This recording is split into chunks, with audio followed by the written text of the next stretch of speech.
بے حیائی کی بات نہیں کرنے چلا بلکہ دل کا درد پیش کرنے چلا.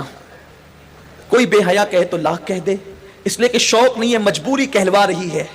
جو کہنا چاہتا ہوں، آج ہمارے نوجوان جس فعل بد میں سب سے زیادہ گرفتار ہیں، زنا سے بھی زیادہ، وہ ہے اپنے ہاتھوں سے اپنے اوپر غسل کو فرض کرنا. مجھے اس سے آسان اور اس سے باحیا الفاظ اس گناہ کے حوالے کی تشریح کے لیے نہیں مل پا رہے ہیں کہ لوگ اپنے ہاتھوں سے، نوجوان حمام کے اندر بیٹھ کر، بیت الخلاء میں بیٹھ کر، تنہائی میں بیٹھ کر اپنے ہاتھوں سے اپنی عصمت سے کھیلتے ہیں اور وہ اپنے ہاتھوں سے اپنے اوپر غسل کو فرض کرتے ہیں. یہ کیا ہے؟ اللہ کے رسول صلی اللہ علیہ وآلہ وسلم فرماتے ہیں کہ جو اپنے ہاتھوں سے اپنی شرمگاہوں سے کھیل کر اپنے اوپر غسل لازم کریں، آقا فرماتے ہیں اللہ کی، سارے فرشتوں کی اور مجھ محمد کی اس پہ لعنت ہو. حضور جس پہ لعنت کریں. جو بے باک لڑکے بے باک چھوکرے وہ تو زنا کے اڈوں تک جاتے ہیں، لیکن نام میں ہاتھ جو شریف کہلاتے ہیں وہ ڈرتے ہیں کہ زنا سے پکڑ نہ لیے جائیں، عزت نہ چلی جائے، تو وہ اکیلوں میں، بستروں پر، مکانوں میں، دکانوں میں، تنہائیوں میں اپنے ہاتھوں سے اپنے سرمایے کو برباد کرتے ہیں.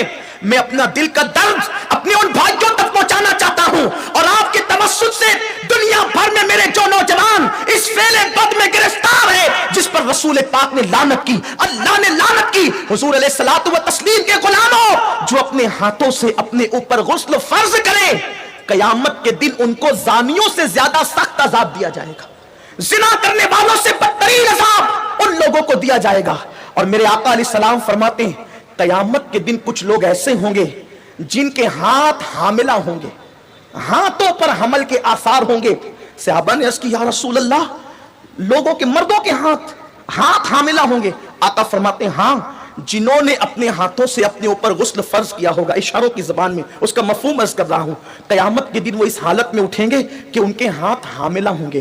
اور یاد رکھنا، ایسا کرنے والے ان کے چہروں پر پھٹکار برستی ہے، آنکھوں کے ارد گرد کالے کالے ہلکے پڑ جاتے ہیں، گڑے پڑ جاتے ہیں، آنکھیں اندر کو دھس جاتی ہے، زندہ رہ کر بھی انسان مردہ نظر آتا ہے. اور اگر 1 مہینے تک یہ فعل بد کر لیا، ساری زندگی اس کی عادت پڑ جاتی ہے. ایک وقت وہ آتا ہے کہ انسان شادی کے قابل نہیں رہ جاتا. جب ماں باپ شادی کا پلان پیش کرتے ہیں، ادھر منہ چھپا رہا ہے، ادھر منہ چھپا رہا ہے، گویا کہ اپنی زندگی کو تباہ کر چکا ہے، برباد کر چکا ہے. سنی دعوت اسلامی کے اجتماع میں آنے والوں، وقت کے اختصار کو ملحوظ رکھتے ہوئے بس اتنا پیغام آپ کو دے دوں، اگر آج سے پہلے کسی نے اپنے ہاتھوں اپنے اوپر غسل فرض کر کے حضور کی لعنت مول لی ہے، اللہ اس کے رسول کی لعنت کا وہ شکار ہوا ہے، اللہ اکبر، تو وہ آج اس سنی اجتماع میں سچی توبہ کرے. اس لیے کہ توبہ انسان کی زندگی کو بدل دیتی ہے. یہ توبہ ہی ہے جس نے فضیل ابن عیاض کو اولیاء کا تاجدار بنایا. یہ توبہ ہی ہے جس نے بشر حافی کو بغداد کے میخانے سے نکال کر کعبے کا مجاور بنایا اور 2 لاکھ حدیثوں کا حافظ بنا دیا. یہ توبہ ہی ہے جو انسان کو بہت بلند مرتبے تک لے جاتی ہے. آج سچی توبہ کر لیں، اس لیے کہ توبہ کرو گے نجات پاؤ گے. ایک حدیث پاک کا خلاصہ اختصار سے اور اپنی گفتگو تمام کروں. جب بھی ایسے گناہ کرنے کو دل چاہے تو اس وقت اتنا سوچنا کہ اللہ دیکھ رہا ہے. اگر یہ سوچ کر کے گناہ چھوڑ دیا تو زندگی کامیاب ہے. میرے آقا علیہ السلام نے اس حدیث کو، عبداللہ ابن عمر کہتے ہیں میرا بچپنا تھا، کم و بیش 7 مرتبہ میں نے حضور سے یہ حدیث سنی ہے. آقا فرماتے ہیں کفل نام کا بنی اسرائیل میں ایک شخص تھا، ایک جوان تھا، گناہ کرنا اس کی عادت تھی. ایک مرتبہ ایک لڑکی کو پیسوں کی ضرورت تھی، محلے میں کسی نے نہیں دیا، سینکڑوں کی ضرورت تھی، اس نے ہزاروں دے دیے. لڑکی نے شکرانے کے طور پہ اسے دیکھا، اس نے لڑکی کو کہا ایک کام کرو، میں نے اتنے پیسے دیے ہیں، اس کے بدلے میں کچھ نہیں چاہتا، بس اتنا چاہتا ہوں کہ تم میرے گھر چل کر تھوڑی دیر بیٹھ جاؤ اور مجھ سے کچھ باتیں کر لو. لڑکی چلی گئی، اس نے ساری کھڑکیاں اور دروازے بند کر دیے اور لڑکی کے ساتھ بیٹھ کر باتیں کرنے لگا. جب کھسک کر کے آگے گیا تو لڑکی کے بدن پر کپ کپی طاری ہو گئی، وہ اٹھ کر کھڑی ہو گئی. اس نے پوچھا اے لڑکی، تیری مدد کسی نے تو نہیں کی، پھر آخر اس کھڑکی دروازوں کے بند ہونے کے بعد تو کس سے ڈرتی ہے؟ تو لڑکی نے جواب دیا کہ کوئی نہیں دیکھ رہا ہے.